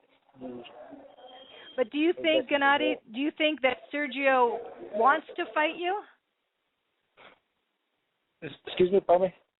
Do you think that Sergio Martinez, do you think he wants to fight you, or do you think he is staying away from you? I think he wants to, because, this is for him. First, this is business for him. Who the best in the middleweight, just who the best. Right now, a lot of people call me and let me just, hey, Genna, you're much better than Martinez. No. Excuse me. After fight, okay, who wins? Who's better? Right now, our situation just fight. Okay, who beat? Who is the best in the middleweight? Okay, so if Sergio calls you up, well, of course, the promotions, and says, I'd like you to come to Argentina and fight me, Gennady. Are you going to go to Argentina? Why not? Yes, sure. Okay, well, that's good. See, Gennady will fight anybody 154 to 168. Is that correct? 154, 168. Correct. He will yes, fight absolutely. anywhere in the world, right, Gennady? It doesn't matter where you go. Absolutely. Gosh, you are a manager's dream, Gennady. I'm sorry that some of these guys are hiding from you. That's not fair. Not fair at all. Let me see if the Boxing Maniac's still there. Do you have anything else to say, Boxing Maniac? Yeah, yes, Triple G, another question I have. How many more times are you willing to fight this year? Let's say if you beat Macklin in 2 rounds. You don't really put in that much work. Are you willing to fight 2 more times this year if you knock out Macklin early, or if it's a tough fight, you're looking for one more fight? I know you've been very busy this year, and people appreciate that. So how many more times are you guys looking to fight? I know HBO had about 3 dates for you, right? Or 4? Yeah, right. Okay. First my fight with Matthew. I don't know how many rounds, Okay, maybe first fight. I have to battle in September or November in HBO. Or December in Europe, in Monte Carlo, in Monaco. Big show. Monaco has big show. I think 2-3 fights. Maybe September. No, okay, just very correct. Just September and December. Just 2 fights, no more. After Matthew. So, okay, yeah, because Maniac, that was a good point that you had. You have fought, Gennady. You fought in January. You fought in March, and now you're fighting again on the 29th. So you are a very, very busy guy. No vacation.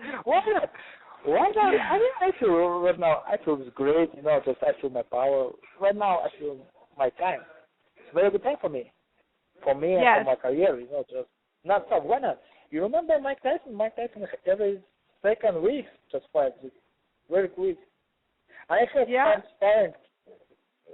I have my sparring much harder fight. Right. Yeah. Well, that's like you. You have the heavy hands like Mike Tyson, huh? Oh no. Mike is much better. Mike is. Oh my God! I can't believe you could do that. What do you think, Maniac? Gennady says that Mike Tyson is much better. He's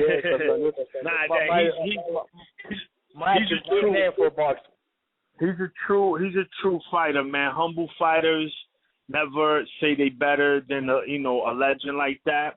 I guess when Gennady Golovkin's career is over, I think it's going to be a lot of positive stuff people are going to say about him. Right now, I don't know, you have like dynamite in your gloves. Yeah. You're hurting people, man. I don't know what you eat in Kazakhstan, but you need to give me some of that food, man. So maybe I can hit like you. Maniac, don't you have that food in New York City, though? Come on, you can get everything in New York. No, New York City, man. New York City is, I mean, it's a lot of different kind of foods, but, a lot of food's not good for you here. Good point. But one thing, man, I just want to tell, Triple G, man, one, your English is getting much better, and that's very good because it'll be easy to market yourself. And you're becoming, believe it or not, you're becoming a huge, huge fan favorite. I went to your fight when you fought Gabriel Rosado, and that place was crazy for you, and Connecticut, trust me, that's in about 2-3 weeks. There's gonna be a lot of fans there for you. So, I respect you, man. I know you're a hard-working fighter. Your English is improving. It's only gonna get better, and that's gonna only mean more money in your pocket, And I just wish you luck, man. And I respect your humbleness. That's what makes people more attracted to you. That not only you an exciting fighter, but you're very humble, and right. And I even took a picture with you that day. You understand when you beat Rosado. And I'm gonna be honest, I was rooting for Rosado because how I'm Puerto Rican. I'm gonna be honest. Oh my God, Maniac! Listen to you.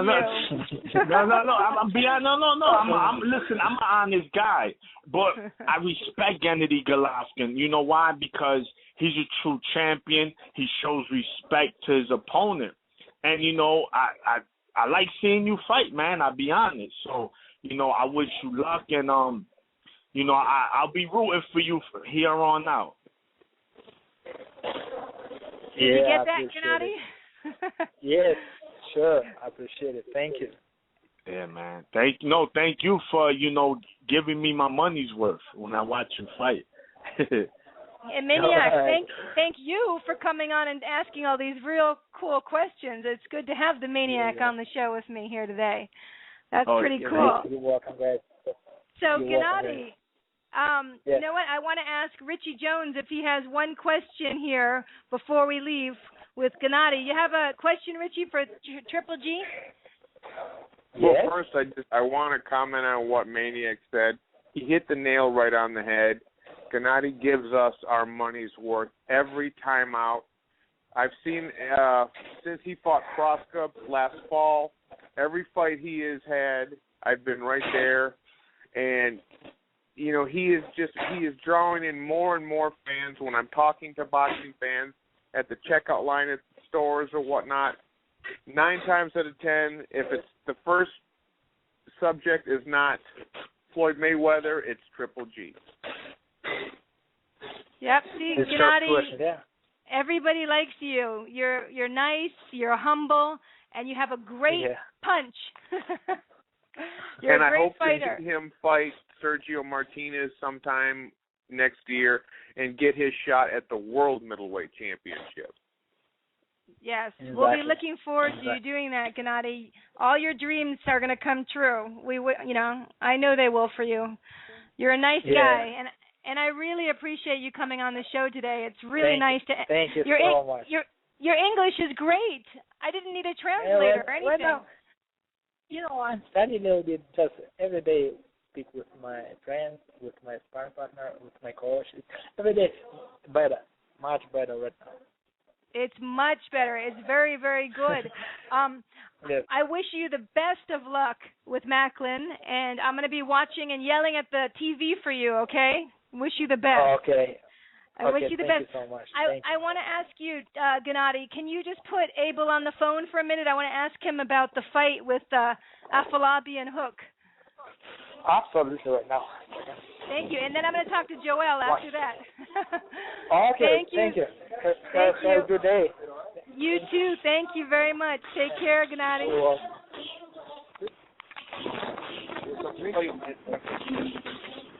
Hello. Abel, you're not going to get away from me that easy, okay? How are you? I'm doing great. Just getting finished up with the workout. Gennady did great, though, with his English. That was fantastic. Oh, he's learning. We're trying to improve it just so that he understands that his vocabulary gets a little bit larger. He understands the questions. It just he doesn't have the words to express himself yet. Oh, he did very well with everything. But I wanted to ask you before you leave me about Afolabi and Hook. How did it go? Afolabi came up short. He was here with me for about 5 months, and he left 4 weeks before the fight to go train in Germany. I was against it, but these guys are going to do what they feel is in their best interest. I felt that he just didn't do enough to win in Germany. I felt it was a closer fight than the scores indicated.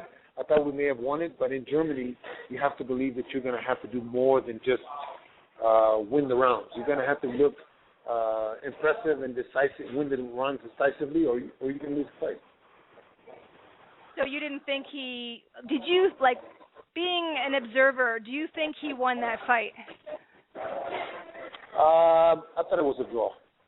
You thought it was a draw? Another draw. I thought it was a draw. From the rounds that he won and the rounds that he gave away, I felt that it was definitely a 1-point fight or a draw. A draw would have been a fair verdict. I think one of the judges did have it as a draw.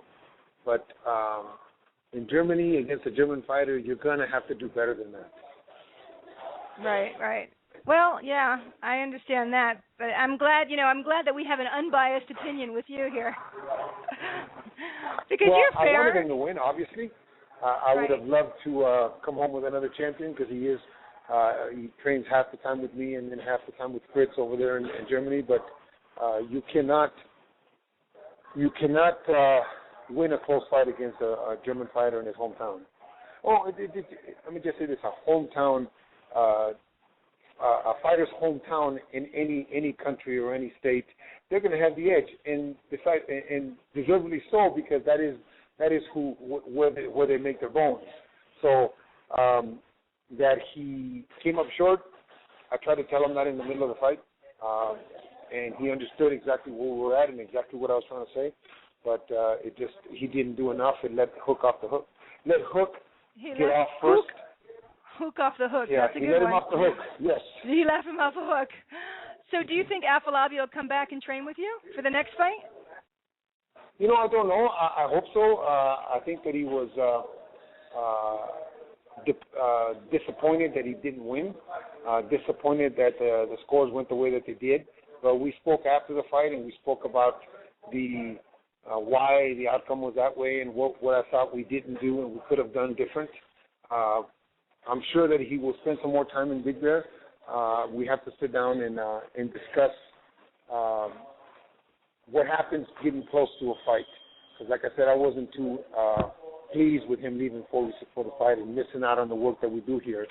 I would have hoped that he had gotten only 7 or 8 days to it. Yeah, that's hard. Yeah, he should have stayed with you the whole time. I was watching the special the other night with Gennady, and what I like so much about you, and I had to know this before I even saw the special, because Ben, my trainer, Ben Lira, is only going to associate himself with someone with the character that he has, and that you were going to put him ahead of everything, you canceled that fight because Gennady was so sick. I really appreciated that you have that, respect for a human being, unlike some people, Well, this is a business, first and foremost, but it's also a business of human beings. And I think that when we spend time together with somebody in the gym, as you did with Ben, so you understand this, when we spend time together in the gym, we become friends. We become friends before business associates, which is what we are. We become friends, and we want to make sure that I want to be able to talk to Gennady 10 years from now the same way that I'm talking to him today. I don't want him sick. I don't want him hurt. I want him to be able to enjoy his life after boxing. And if it means canceling a fight, it means canceling a fight. His best interest is his health to me. If he doesn't have his health, we have nothing. So I was willing to call it off. I was willing to take the blame and take the fall and have HBO be upset if that's what I felt needed to happen. If he didn't convince me with his actions and with his words and that he was okay and he was okay to fight, then I would have called it off. I would have been totally against it and told the doctor that he couldn't fight even though he wanted to, and they would have listened to me because they're not going to get somebody hurt either. If he's too sick to fight, even if he wants to, they're going to cancel. Exactly, and there's only probably a handful of guys like you and Ben that would put the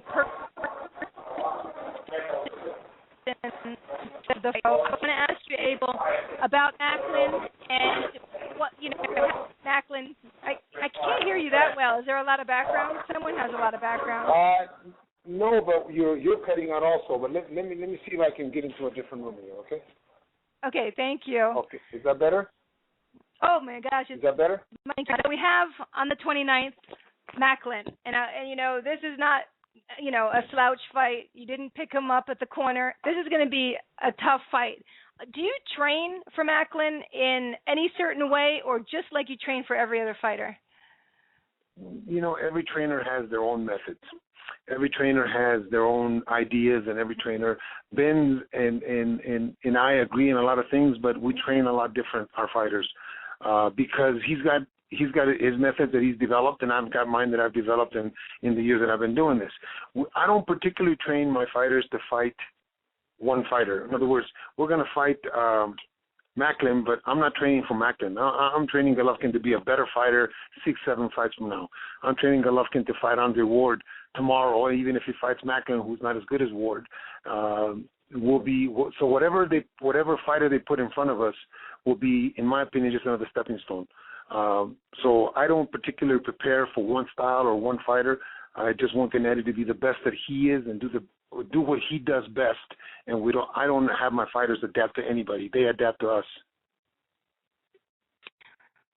Okay. And what do you see? Yeah, I heard on the to hear if anything changed since. You think? Boy, you're cutting out real bad. Oh, I'm sorry. Can you hear me now? No? I can hear you a little better now, yes. Okay, I don't know why it's cutting out. What for Sergio Martinez? Do you see a fun in the near future? Well, I got half of that, Christy. I'm sorry. Say it again. Do you see in the future for? You want me to call you back? Maybe it'll get better. Me. Well, you know what I'll Hello? do? I'll go to. Can you hear me now? I feel like the Verizon wireless. Can you hear me now? I can hear you right now. Yes. Can you hear me? Now I can. Why don't you come back? Oh, now I can't. This is terrible. Let me see if anyone else can hear me. Richie, do you hear me? Richie, can you hear me? I hear Abel better than I hear you. Okay, why don't you ask him the question I'm trying to ask? Can you hear my question? Did you hear the question? Yeah, I think she was asking, were you guys looking for Gennady to challenge Sergio Martinez sometime within the next year? We're looking to challenge anybody that's out there that's willing to step into the ring with Golovkin. Right now, Golovkin is not a household name, so it's going to be difficult to get some of the bigger names in the ring. So our objective has been to just keep them busy, just keep them winning, keep them looking impressive. And those guys are going to have to fight us because the networks and you guys, the media, will force it because you'll keep asking those questions. But we're willing to fight anybody. We said this 6 months ago. Anybody from 154 to 168 that's willing to step in the ring with Gennady. Now, are you actually thinking of challenging at 154? Because to me, Gennady looks like he's too big to fight at 154 pounds. He came to the gym May 1st at 167 pounds when we walked into the gym. 167. Yesterday he weighed 163 before training. So if I get a call to fight at 154, I will start earlier and just get him down a little quicker, and so that we don't kill ourselves and have him by this time before the fight have him 157, 156. Now, if by some chance if Canelo defeats Mayweather, is that the immediate? Because there's more money involved in a Canelo fight versus probably Sergio Martinez? Would that be the goal? Well, again, it's not so much for us. We're willing to do it, but remember, Canelo's 23 years old, almost 23. I think in July he turns 23. They're going to maximize his win. They're not going to put him in against Gennady. They're going to maximize. In business-wise, that's the right move. Right. Well, Abel, can you hear me now? I can hear you now. Oh, yay. I'm better, I guess. That's the problem with this. I keep going in and out. Well, I want to have time to talk to Joel. Joel there with you as well? No, he's upstairs, but I can go get him. Hold on.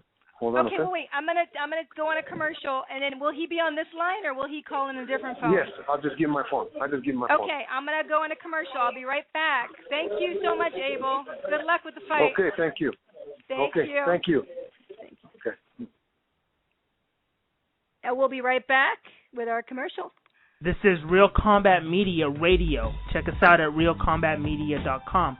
While you're there, check out the Feed the Poor link on the bottom of every article, and you can send a donation if you're interested. That is, once again, on the bottom of every article as well as on the top of the website. If you are an MMA, boxing, or fitness business and interested in sponsoring our website or radio podcast, send us an email. Advertising at realcombatmedia.com. Once again, that is advertising at realcombatmedia.com. Make sure to check out the Real Combat Media MMA and boxing store at the top of the menu at realcombatmedia.com. We carry a collection of products. We have the Cardio Mask, which is excellent for all fighters, endurance athletes, and serious fitness enthusiasts. Once you are in the Real Combat Media store, click on the banner on that page. We also carry Alpha Brain. Alpha Brain is a great and natural product which activates your brain's neurotransmitters and helps you think more clearly, which improves brain function. You can also purchase the world's healthiest plant protein, which comes from hemp. There are many other products online on the online store, and click on the On It banner at the Real Combat Media store, and you can purchase Alpha Brain and other health products. Use the discount code Real Combat Media, and you will receive 10% off at the checkout store on the On It. That is ONNIT on the banner at Real Combat Media store. Buckle up.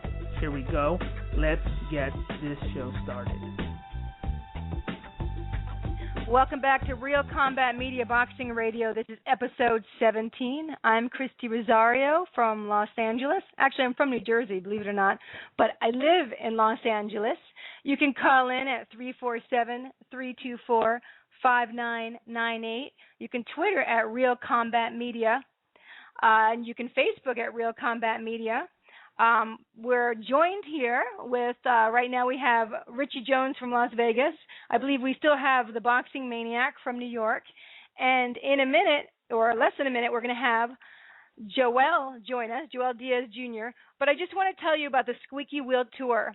It's for the missing children, missing adults, and it's a fantastic organization. They have musicians. They travel around. They'll be traveling from October 17th to November 4th. If you can join them or donate, you can go to and find out more. Go to 411gina.org. It was started by Janelle Rapp. Her sister, Gina Boss, has been missing since 2000 from Lincoln, Nebraska. So please check out 411gina.org. Thank you very much. And we should be back, hopefully. Let's see if we have Joel on the line. Hi, Joel. Hey, how's it going? Hi, how are you? I'm good. How are you guys? I'm good, thank you. We have Joel Diaz Jr. He is a super featherweight, which everyone should know. He has won 12 of his fights, never lost, with 11 knockouts. You are impressive, my goodness. My goodness. I try to be. You've had, in amateurs, did you have like 85 wins as well and only 10 losses? Yes, correct. I had 95 in total and 85 wins and 10 losses. Oh, my gosh. And 7 titles in California. Is that true, Joel? Yes, correct. People don't realize, though. People don't realize that we live in Los Angeles, which is the biggest local boxing for Olympic-style boxing, and it's the hardest LBC, which we call it, to get out of as far as when you're competing, isn't it? With all the fine talent that we have here. Yes, it is actually. We have a lot of talent over here in Southern California, in Los Angeles. I mean, I'm not the only one, but we do have a lot of boxing talent over here, and it's great too. We have lots of talent, and thank goodness we have one of the most talented young boxers here, young fighters, Joel. So what are you doing? You're in Big Bear with the big time, and you're surrounded by greatness. Are you having a good time? I'm having a great time, actually. I mean, this is not our first picnic, I've actually been up here for a year already. January was a year and some change, I'm with in training camp with Gennady Golovkin, and I mean, let me tell you, it's a blessing to be with a champion, a world-known champion like that. So is your training with Abel, does he like strap you on the heavy bag and let Gennady hit you, or what happened? No, not at all. Actually, Gennady is he's the one that gives me tips sometimes. Abel Sanchez is our trainer. He tells us what to do. He gives us tips. He tells us what to do. As a trainer. But I got GGG right there in back of me, telling me, giving me pointers, do this, do that, do this, do that, and I mean, I'm just listening to him. You know what I'm saying? He's a champion, and that's the position where I want to be at. Well, you're definitely on the right track. That's for sure. So tell me, Joel, the life in the day of Joel Diaz as in Big Bear. What do you do? Like, you get up and run at 7 a.m, or how does it work? Yes, ma'am. Actually, we got a pretty good schedule. 7 o'clock, we're out the door running every day, Monday through Saturday. Sundays we get off, but sometimes I like to push Sundays. I like to train Sundays, and then we just have and then we just train the rest of the day, different times, whatever my Coach Abel wants it to train. We actually have like it's like our job. We have different hours, and we got to be there on time. If not, then don't bother showing up, because then he's going to give you the cold shoulder. And I'm just playing about that. Nah. You're not. No, you're not playing. I know you're not playing, because I know it's a job. You have to take it serious as a job, because you're going to make money from this. Exactly. Yes, ma'am. It's our job, and if you're not taking it serious, boxing is a jealousy sport. It could come back and bite you right in the butt. So you either got to put 110% in this, or go out and find yourself a job, a regular job, a regular well-paying job. I like your little euphemisms. Bite you in the butt. It's not your first. What did you say? It's not your first. You didn't say rodeo. What did you say? It's not your first. It's not my first picnic. Picnic. I like these are I'm going to call them the Joelisms. Very cool. That sounds good. That is good. So what's up you. with you in the future? I thought you were going to fight actually next weekend. I was actually supposed to fight, but I actually had a really bad knuckle injury. I broke my knuckle in my last fight with Victor Sanchez on April 5th, and since then we just been on recovery mode, and we just got the cast off about 2 weeks ago. The specialist told us that we're not going to be able to hit nothing for another 3 weeks, so we got another week not hit nothing. But I also got a call from my manager today, and we should be fighting around July 20th, if God wants.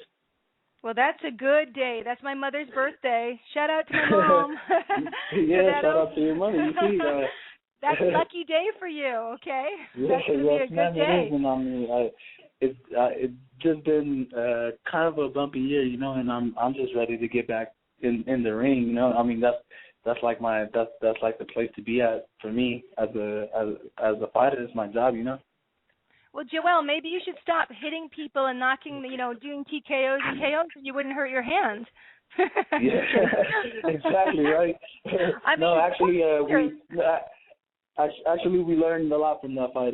Go to the body more. I mean, that's the only thing you could do if you don't want to hurt your hand. You know, just go to the body more, as Coach Abel told me to do. I mean, it's crazy. I'm looking at, your record here, and you have, TKO, TKO, KO, TKO. I mean, you have no sympathy for these guys that get in the ring with you. You just destroy them. If I could finish them off in the first round, then I'm going to finish them off in the first round. I mean, and if I can't, then we're well trained to go the whole 8 rounds, you know. I mean, just training is the hardest part of the job, you know. If we train hard, then the fights will be easy. That's how we see it. Well, you're very dedicated. Well, you're good, and you're very dedicated. Yes, I mean, ma'am. You're only 21. Your family, I guess, is in Palmdale, aren't they? Is it Palmdale or I got Glendale? my son out there, and he's waiting for Daddy to just come home, you know. Oh, you have a son. How old is he? Yeah, he's 2. He'll be 3 on September 13th. Wow. Yeah, I got a little mini me right at the house. You have a mini me.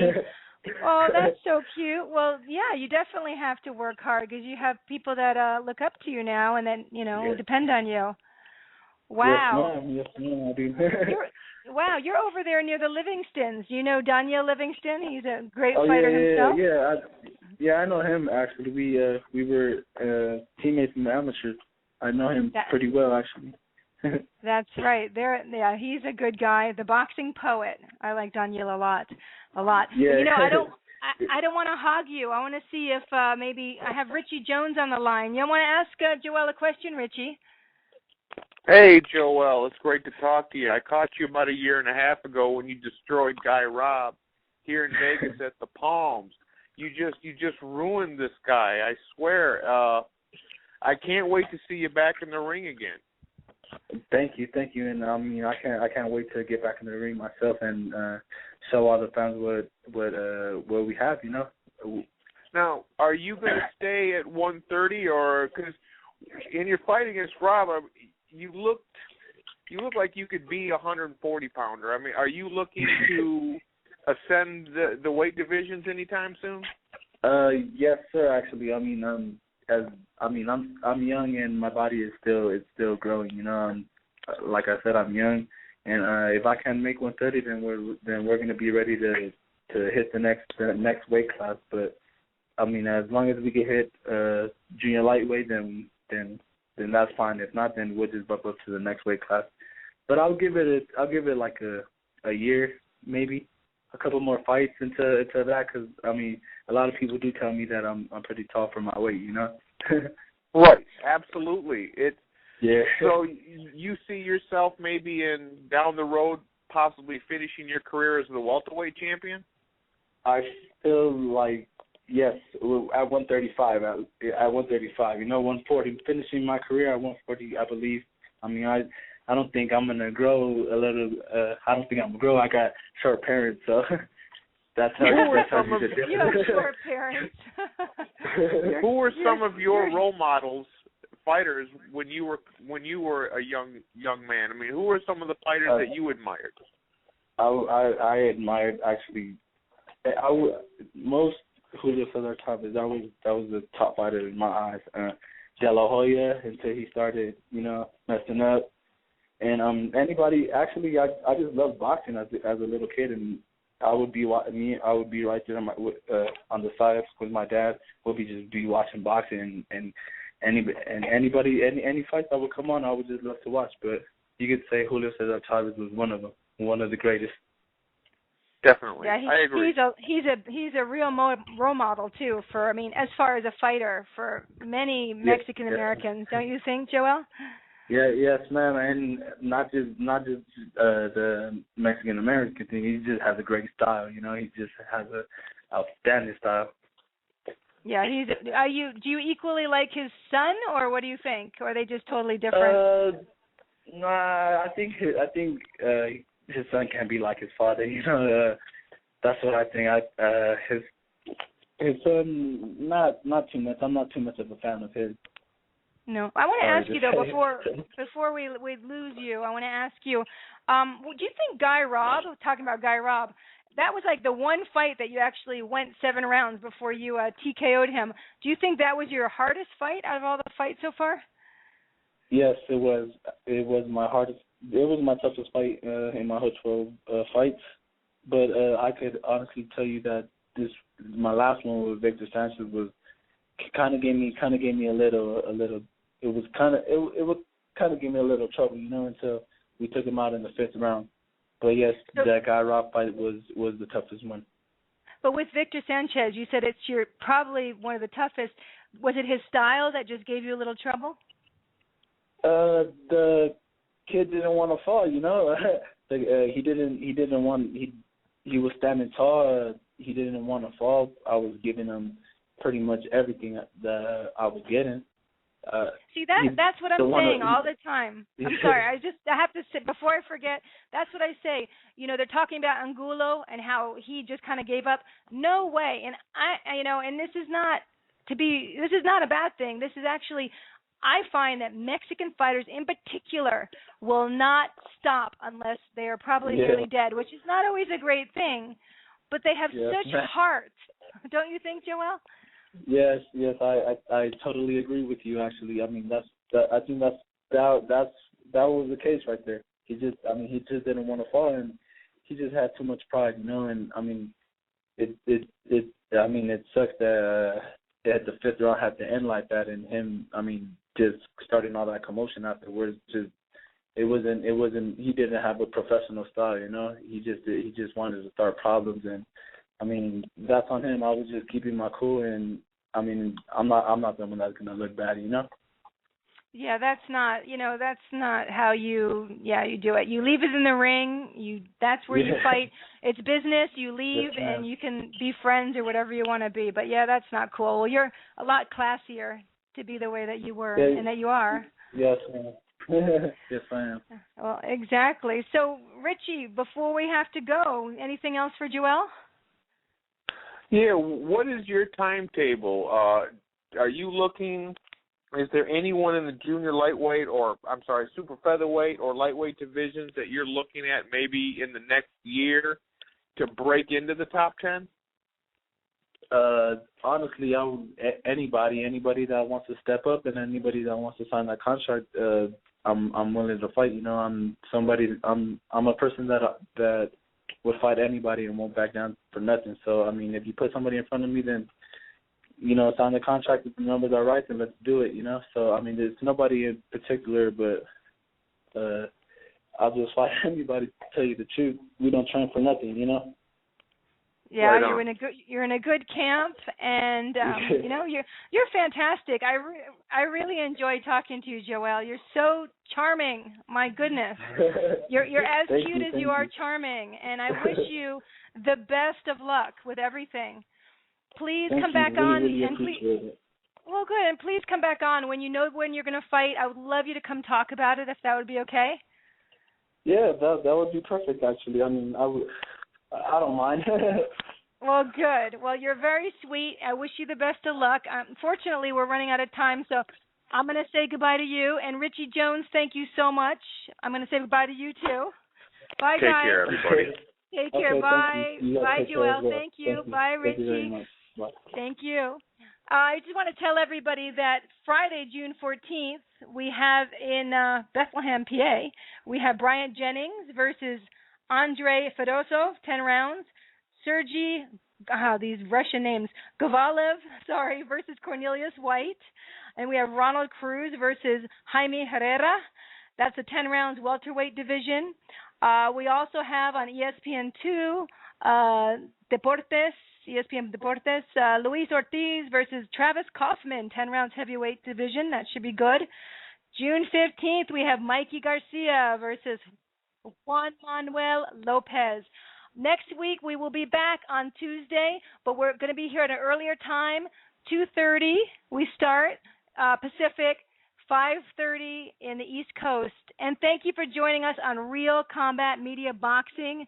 It's been fantastic. Thank you, Triple G. Thank you, Abel. Thank you, Joel. Thank you, Karim and Amy and Richie and Boxing Maniac. From Los Angeles, I'm Christy Rosario, and have a great evening. Bye-bye. Thank you.